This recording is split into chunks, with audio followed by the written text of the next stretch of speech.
this morning, in addition to sort of the day job that I've had for the last lot of years, I've also had the privilege of being involved in sports medicine for the last 17 years. So I had a chance to work at both the college level and at the professional team level during my time in Pittsburgh. I have the enviable opportunity to talk about substance use and abuse today. And I want to start by saying that when I started in the field a long time ago, the big concern was that people would have stigma about this. And we were convinced that if we did our job and educated properly, that the stigma would go away. And I can tell you, it's a lot of years later, and that stigma's still there. So words like moral weakness, words like willpower, words like pull yourself up by your bootstraps, words like it's harder in our day, this is still a piece of what we battle, and because of that, there's a shame factor associated with this. Next slide. So drug use is a major problem facing sports today. I think most people would agree that this is something we're all worried about, right? There have been a lot of deaths of elite athletes. I'll talk about that in a little bit. It usually splashes on the news when that happens. Drug misuse in sports has become widely reported by media. The NFL is enormously concerned about their shield, as is the NBA, as is the hockey league, as are all colleges. Contemporary problem, right? Next slide. Turns out that the Greeks used mushrooms to enhance athletic performance.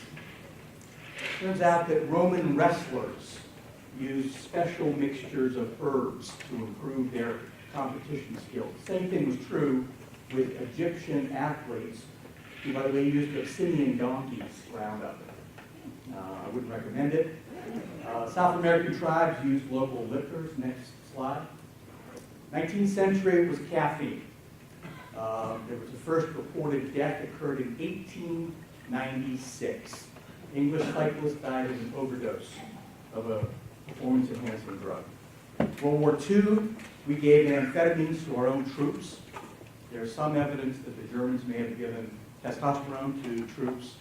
And there's actually been a number of studies by the U.S. government, and we hope that they haven't done this, they were going to give Wellbutrin to troops, which is basically something that suppresses fear.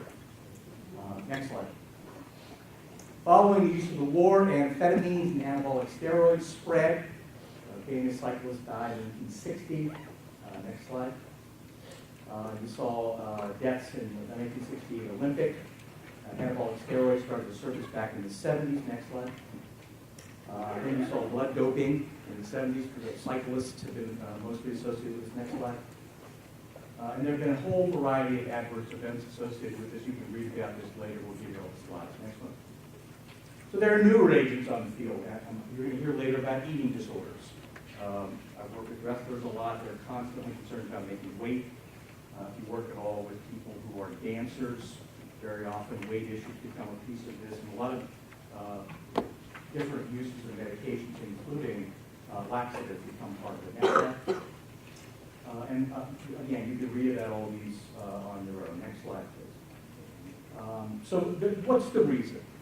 Obviously, there's been a belief for a long time that it's going to improve competition. We are a culture of competition. The American society is based on competition. We are a society, you know, there's a great opening line. Have you ever seen the very first Joel and Ethan Coen film? If you know who these guys are?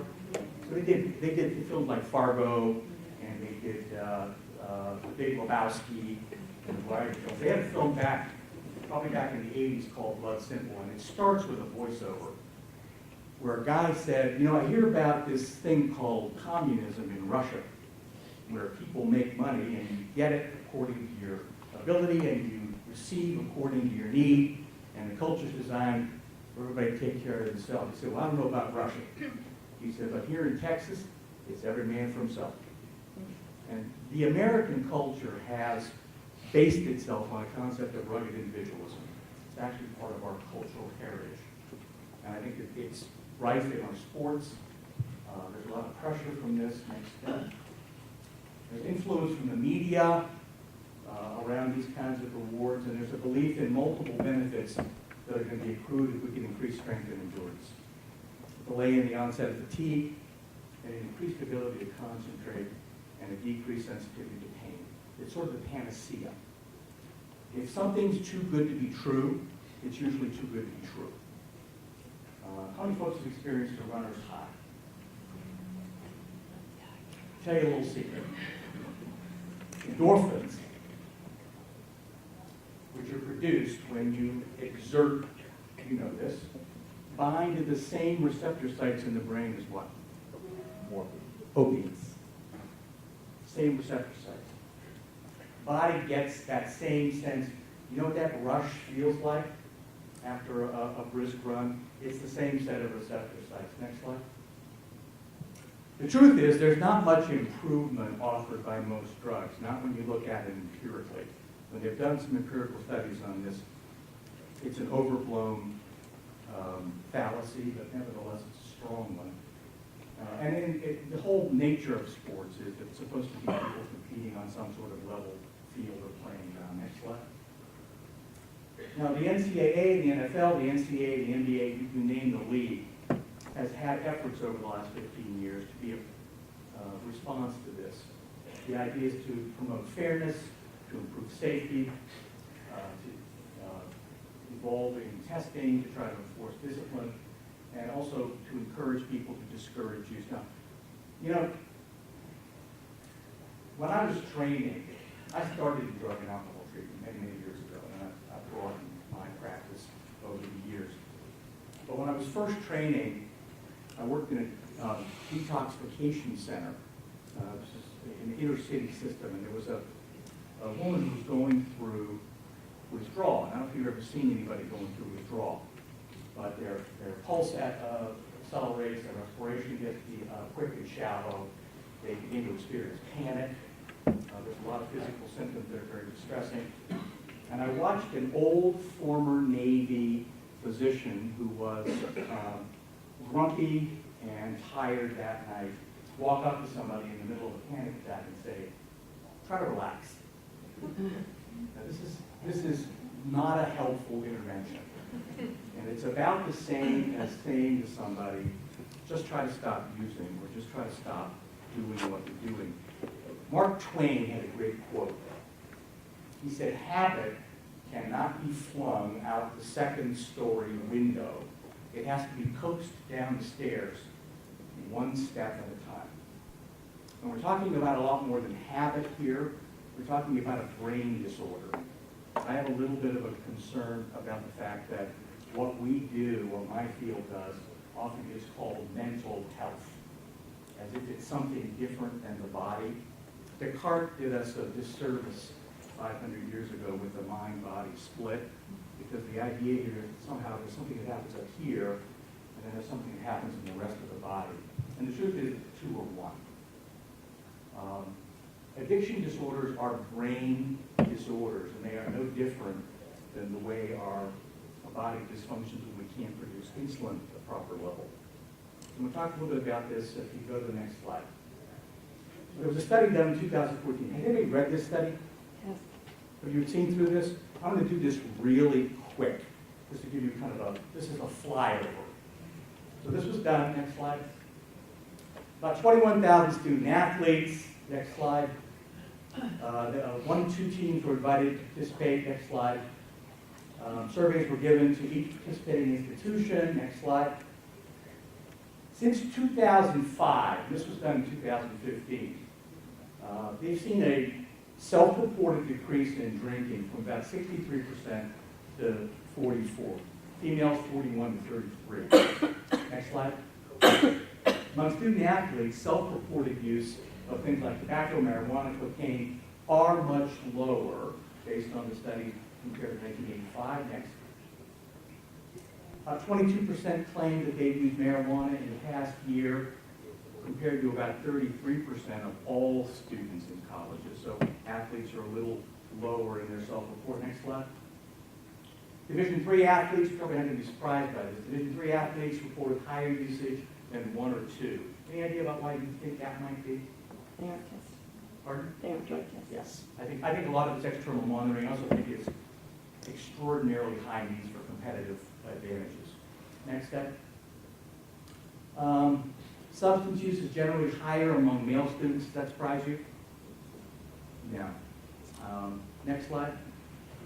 Student athletes, now this was one that I thought was fascinating. You know this? How many folks have lacrosse in their system? Consistently, they reported higher or the highest uses of alcohol, cigarettes, spit tobacco, synthetic marijuana, and cocaine. This was self-reported, by the way. Lacrosse. About 11% of men lacrosse players, 11% reported having used cocaine in the last 12 months. 21,000 people were questioned on this. This is an interesting find. Next slide. Among women, lacrosse student athletes reported high use for amphetamines, cigarettes, and marijuana. And lacrosse players had the highest ADHD medication. Now, you guys all have TUE exam exceptions, right, for these things, and you monitor this closely. Next one. Slide. Men's basketball had the lowest rates, at least self-reported, from all other sports. Next. Here's the one that caught my attention for today. 1/4, 1 out of 4, of all student athletes reported using prescription pain medication. That surprise you at all? Prescription pain medication. In other words, we're writing scripts for them to manage pain. 23% reported using it in the last year, and about 6% self-reported they were using without a prescription. Next slide. In 2011, there was a particularly big and awful bolus of deaths that included people like Aaron Douglas and Austin Box and Chris Jacqueline, who died from overdoses. This sort of hit the news as a big flash. Next slide. Deaths from narcotic pain relievers in this country have hit epidemic proportions. Estimated 5,000 people in New Jersey have died in the last 10 years.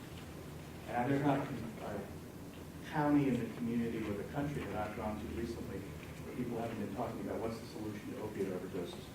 And you know what's really shooken up people in America? It used to be that that was a problem that was in a certain part of town. Now what's the truth about opiate addiction? Hit the suburbs. It's now become a global phenomenon. Heroin's cheap. In some cases, it's cheaper than alcohol. It's easily obtainable, and we have people who market it who are much better at marketing than McDonald's. They're very good at what they do. They're very effective. It's a huge industry. Next slide. A big part of the problem is non-medical use. It's obtained from outside sources. Roommates, teammates, friends. Right now, as of the 2012, when this was published, probably higher now, one bottle of 20 milligram Oxycontin pills sold for $1,200 on the open market. On the internet, you can get them, by the way. Next slide. Narcotic analgesics, by the way, as this study, were not specifically banned by NCAA. Next slide.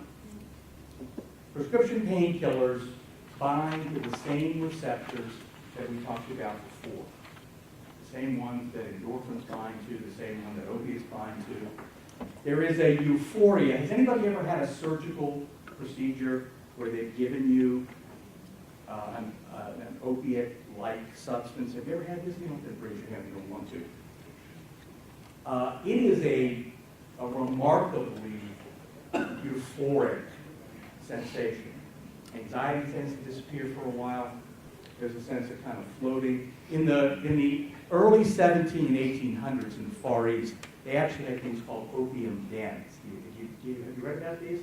Where people would go and smoke opium, and essentially they would provide sort of sofas for you. If you ask a heroin addict what he or she does after they use, what do they tell you? They look at you like you're crazy, like, what do you think I do? They say, I nod. And it's that sort of euphoric haze that comes with this. Opiate and opiate derivatives are all synthetic, which by the way are synthetic forms of it, are really only designed for short-term use, medically. Long-term use is not likely to lead to increased tolerance and addiction. It will lead to increased tolerance and addiction. That's a simple fact. It'll do that if you're predisposed to an addictive personality disorder or an addictive physiological disorder. Opposed to it. Next slide. There are really two types of large analgesics that are in this family. There are opiates, which are really derivatives of opioid, which are derivatives, and opiates, which are pure. And opiates are really derivatives from a poppy plant. Opioids really are all designed to bind to those same central nervous system and GI tracts. There are four classes. The endogenous ones we talked about before. You produce those naturally. The next slide. There are alkaloids, things like morphine, codeine. There are what are called semi-synthetics, which, by the way, are usually stronger. You've probably heard of Oxycontin. That's probably the most commonly known. Next slide. And then there are what are called fully synthetic. Things like fentanyl, which, by the way, is something you'll often read about whenever some police have to try to subdue somebody, and they can't. This person will respond to tasers and often won't respond to baton strikes, primarily because of their pain-reducing capacity for this. These are extremely powerful medications, often used in large animals. Next slide. Retired NFL players. Somebody mentioned football, I think you did, because of the injuries that you see in that. I worked in the NFL for about 15 years. And they use it at a much higher rate.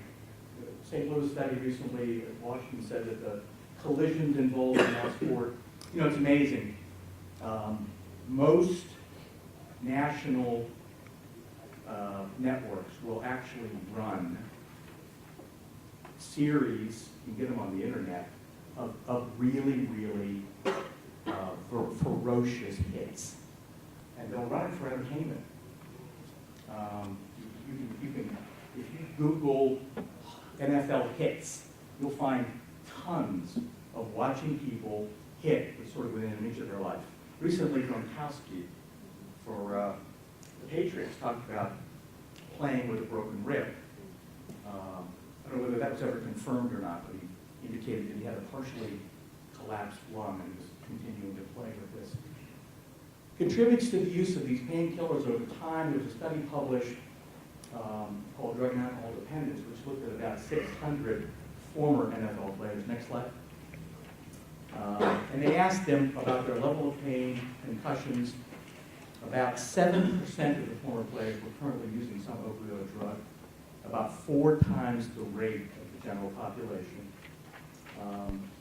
71% of those people have reported misusing it, which usually means taking it at a different rate than is prescribed, or taking it from somebody else's prescription. NFL players who misused the drugs during their playing days were more likely to continue to do it after their playing days. No surprise there. And about 15% who misused the drugs during playing were still doing that after playing. Next slide.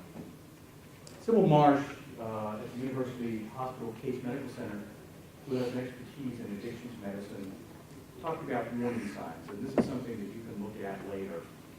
As the need for these kind of drugs grows, and this is a physiological need, I want to stress that. This is not somebody deciding. I worked in addictions for about 8 years before I went back to school to get a doctorate, and I learned something early on. Nobody wakes up in the morning saying, I think I'm going to be an addict today. That's not how it happens. Nobody wakes up saying, I'm going to work on being addicted to an opioid drug. That's not the way it happens. And there are many people who can use these things in a fleeting way and not develop an overt addiction. But I promise you something. If I give you an opioid drug daily for about 21 days, I promise you something. You will crave it. I don't care who you are, because it's a physiologically driven. We'll talk briefly about this in a minute. Athletes may lose a sense of boundaries. They may borrow or steal from other people's medications, either at home or among team members. As it grows, they use the drug to feel normal. Now, I remember when I was first training in drug and alcohol use, we used to go to AA meetings, and people would talk about needing that first drink or second drink in the morning. And there's an old trick for people who've long been addicted. If they would go to a bar, they couldn't hold a shot glass, and they used to put the glass in one hand and the handkerchief in the other, and bring it up to steady their hand. And that's because that first drink gets them back to a baseline level, not a high. Tolerance is the body's ability to begin to fight off a drug. And what happens with tolerance is you no longer feel the same level of impact. So what are you going to do? You're going to use a little more. Same thing happens with alcohol, by the way, after a while. You know, in the 1950s, think about this for a minute. In the 1950s, American businessmen used to talk about 2 and 3 martini lunches. Like they go to lunch, you know, in the middle of a work day, and they'd have 2, maybe 3 martinis, and then they would go back to the bank, or, you know, God help us, back to the hospital. So I think the issue here is, as it grows, the need to continue to use it appears normal. And you can become sick and irritable without it. And your ability to perform continues to drop off. Next slide. It's often exhibited by flu-like symptoms. It can be accompanied by depression. Many people will ask what comes first, depression or addiction? And the answer to that is that we don't actually know. What we do know is that they are co-travelers, and you're going to see them together. Addicted athletes may be getting to scheme ways to either get pills or money. This is true in college especially. There's more conflict at home. There's an old joke about addiction is how do you know when an addict is lying? Their mouth is moving. That's the old joke. In order to successfully maintain an addiction, it is necessary to deceive, because it is not societally acceptable. It's societally acceptable to use. It's not acceptable to be addicted. So lying is a part of the picture. We encourage it, and we talk about willpower and strength. As they become more dependent, they want to appear normal, and so they begin using it in secret or lying. And they want those around them who find out about it to keep it secret. It's called enabling. Anybody who's a good friend or a spouse of somebody with an addiction, or maybe even a coach, can sometimes feel drawn in to helping them get through that. Enabling is a very, very, very seductive thing, especially with injuries. People will doctor shop. We don't have a national clearinghouse to be able to see how many different pharmacies you go to in different areas right now. We need that. So it's very hard for us sometimes to know if I'm prescribing a medication to you, who else is prescribing that and in what dosage? What percentage of people in America take the drugs prescribed to them? I'm not talking now about opioids. I'm talking about every drug you're ever going to get prescribed, whether it's for a cold, a Z-Pak, pain medication, even diabetic medications. If you look at all of American pharmacy, so you write a script and you hand it to the patient, what percent in America are taken the way they're prescribed completely? What would you guess? 10. 25. You got a 25. 10. 10. 38%. Which means that about 60% of people, what's the most common one? You go in for some sort of influenza or cold symptoms, you get a Z-Pak, you take 5 and then you feel better, you don't take the other 5. Which is, by the way, how we produce bugs that now are resistant to just about everything we have, because we've inoculated a lot of these bacteria against medications without finishing. The same thing happened with these drugs, and they tend to sit in people's medicine cabinets after a dental procedure or after a minor surgical procedure. Next slide. Despite efforts to fight opioid epidemics, a lot of money is being spent right now. They reached an all-time high in 2014. This is the Center for Disease Control and Management. Deaths have risen 14% in 1 year. Next slide. And here's one that just staggering me. Last year, 47,000 people died from drug overdoses in America. That's more than died in car accidents. That's the equivalent of a commercial airliner going down every day for 365 days a year.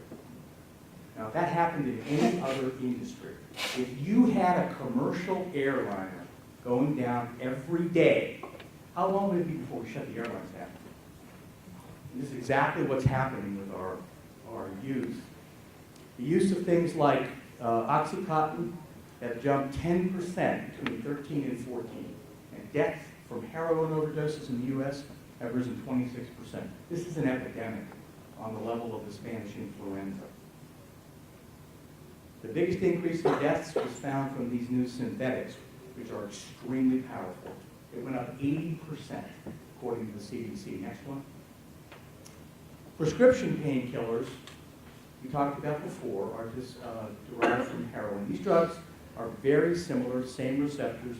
States with the highest overdoses in this last set of studies in 2015 by Conan was West Virginia, New Mexico, New Hampshire, Kentucky, Ohio, but the stories are much different in the other 45 states. Since 2000, go back 15 years, these deaths have risen 200%. Next slide. This is what's banned currently. Stimulants, anabolic agents, alcohol, beta blockers, street drugs, peptide hormones, antiestrogens, and beta-2 agonists are currently banned. You know this from the work that you do. But you notice what's not on there in the same level. Nor is it routinely screened for. Next slide. The addiction is primary, chronic, and relapsing. I want you to really remember those three words. It is primary, chronic, and relapsing. And it's really a pathological pursuit toward reward. Do you know that if you give rats water laced with opiate, and you offer them the option of food, sex, or opiate-laced water, what do you think they'd choose? I mean, we're having this discussion today, so it's kind of a giveaway. Rats will opt for the opiate-laced water. That's how powerfully central this is in the nervous system. About 21 million Americans, 12 or older, that have had a substance use disorder in 2014, 2 million of them involved prescription pain medication. And about 500,000, almost 600,000, involved heroin. And about 23% of the individuals who will ever use it in their life are going to develop an addiction. Next slide. By the way, look around the room. I don't know how many people are here today. What did you say, Mary? 7. Okay. What are the numbers for genetically predisposed addiction in the U.S.? Do you have any idea what the percentage rate is? 1 out of what? 5. I got 5. 6. 8. 1 out of 8. So look around. Out of every 8 people in the room, you got a genetic load. If you have one, here's the other thing about willpower. The Swedes and the Danes have socialized medicine. So their medical records are very, very good. They're unified, they're available. A lot of studies are done because of the fact you can follow somebody's medical record their entire life, unlike our society where they're broken up among different providers. This is what's fascinating about addiction. We know that if you have one parent who's biologically a carrier, who has shown addiction behaviors, that your chances go from roughly 8%, 7.5%, up to about 38%, one parent. If you have 2 parents who are biologically have demonstrated an addiction, and you happen to be unlucky enough that both of your parents are at that level, the likelihood that you're going to manifest an addiction jumps to about 78%. Now here's the part that's a little scary. Most people would say, well, you know, they're raised in this environment, they've watched their parents, they've learned this, whatever drove their parents to it as part of the culture. But what they learned from the Danish and Swedish studies is, because they've got these twin studies, they're able to actually study kids who have come out of homes where one or both parents have had addictive disorders, but for one reason or another, one of the kids were adopted out. And a part of that, if it's a little disconcerting, talks about the power of genetics, is that the percentage likelihood of that person manifesting an addiction disorder, whether they were raised by the biological parents or raised by adoptive parents, is almost identical. If you ever, I don't know how many people in the room now, how many people have kids? So one of the things that you will notice is when you have a child, and that child starts to get to a place where they no longer have a completely baby face. They start to get their face. You look at that kid, and you can see the hallway of your genetics. You can see your grandmother in that kid, and you can see an uncle in that kid. You can see it. Genetics are, we have no idea how much of the blueprint of the expression of who we become is tied up in those genetic chromosomes. And addiction is a big piece of it. The overall death rate in 2008 was 4 times 1999. The sale of pain relievers in 2010 was 4 times those in 1999. Now, I'm going to tell you something. That's predatory. There's a lot of money being made on that. Substance use disorder treatment rate in 2009 was 6 times the 1999 rate. Do you know the largest growth of for-profit medical treatment in America right now? Substance use disorder treatment. It's not only being done by medical centers or university centers. There's now an entire industry of for-profit clinics, often in very beautiful places. Malibu. They often have equestrian tracks built in, and they're built to handle what? Addiction disorders. So you have an industry that's producing medications which are being abused at 4 times or 6 times the level, and you have an entire industry of treatment that has grown up around this growing disorder. It's very insidious, and it's hard to point a finger at anybody and say this is predatory, but these trends all move together, and they're affecting our young athletes. Next slide. 259 million prescriptions were written in 2012 for opioids. That's roughly more than enough to give every American their own bottle. Think about that just for a minute. Probably more than we sell milk to people after a certain age. 94% of respondents in 2014 survey of people for treatment for opioids said that they chose heroin because it was because prescription opioids were far more expensive and harder to obtain. It's become an industry of itself as well. Next slide. So, what about the young people that you are about to see? So the prelude to when they come to us at 18 is the following. 12 to 17-year-olds. This is from the American Society of Addiction Medicine's 2016 facts.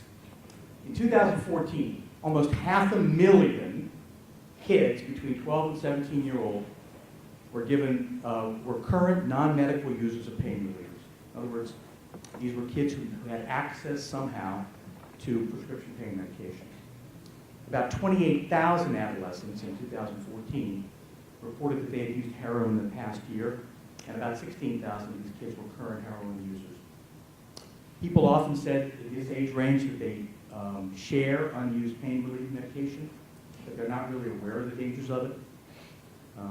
The prescribing rates for opioids among adolescents and young people doubled from 1994 to 2007. There's been no change in the evolutionary pattern of humans in that time. But the way we've dealt with these medications has changed dramatically during that same period. Next slide.